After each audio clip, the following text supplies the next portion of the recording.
Well, that'll definitely get you in the Christmas spirit. Star of Wonder opening tomorrow, so why not bring the director of the show into studio to tell us all about it. James, how are you? Great, how are you doing? Merry Christmas, Happy New Year, all the things. Thanks. I'm sure this time of year is extremely busy for you. Yeah, it's our busy time. Especially with the show starting tomorrow. Yeah. So tell us about the show in the background. Well, I started writing it about 12 years ago, so we've been writing it for quite a while. We took it through the BYU Playwrights program about 8 years ago and did a big workshop for this version of it at UVU about 5 years ago. And then 3 Christmases ago, we finally premiered it downtown Salt Lake in the Rose Wagner, and this will be our 4th year, and we're back at the Rose Wagner. That's exciting. How cool. What makes this show different than any other? Why does the crowd keep coming back? Well, it's the fun thing about the show is if you know musicals much, you could almost consider our musical a jukebox musical. Like Mamma Mia uses the ABBA songs. And Jersey Boys uses the Frankie Valli songs. So ours are all Christmas carols.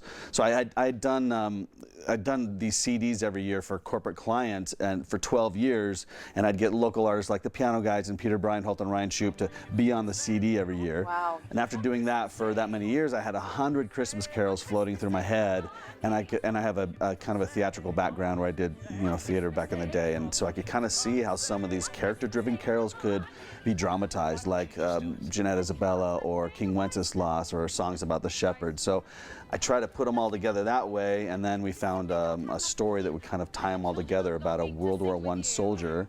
In World War I, I don't know if you know the story of the Christmas Eve truce, where the Germans, right, the English and the French and the Germans stopped on Christmas Eve 1914, saying carols to each other, and yeah, so that's the main story, is this soldier who has this story to tell, and hearing these other stories at this Christmas festival in 1919 helps him tell that story. Wow, so you've incorporated it all. Yeah, it's every carol that could be dramatized, I feel we've dramatized. Yeah, what it must be like to have Christmas in your head all year long. Yeah, for 20 years now, it's just a non-stop Christmas. It's not just Christmas in July or Christmas all the time. In December, it's all the time. Yeah, Christmas starts in January, doesn't let up until the next January. Wow, oh my gosh, what that must be like. It's okay, fun. so tell me about the cast. How do you pick them? Well, luckily, they're friends of mine, but they're also really good at what they do. Okay. So I performed back at BYU back in the day, and I was in a group called Young Ambassadors that was kind of music theater people.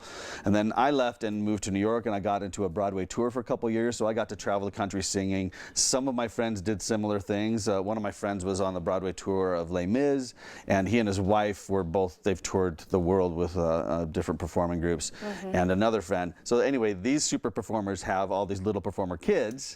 So the show, and the show is essentially 2 families. There's only 2 people in the cast that aren't a member of these 2 families. So you see these families on stage performing as a family on stage, and it really rings true. Like when they argue, you're like, oh, this feels like you guys argue a lot. Or when they're playing off each other, they look like they're having fun. It's real life. Yeah, it's super good, and they're really good together on stage. They're all just pros. They've done lots of Hale Center theater shows and tons of stuff around Utah. A lot of talent. Big professional stuff too. That's awesome. James, thank you so much for being here, kind of sharing pleasure. the insight and the behind the scenes Yeah. of what goes on to make this possible. My pleasure. And it's just happening right downtown, so get yourself, your family to go, because it's meant for all audiences. Oh yeah, everybody. All ages. All right, Merry Christmas, James. Thank you. Thanks for being here today. My pleasure. Yeah, and good luck with the show. Thanks.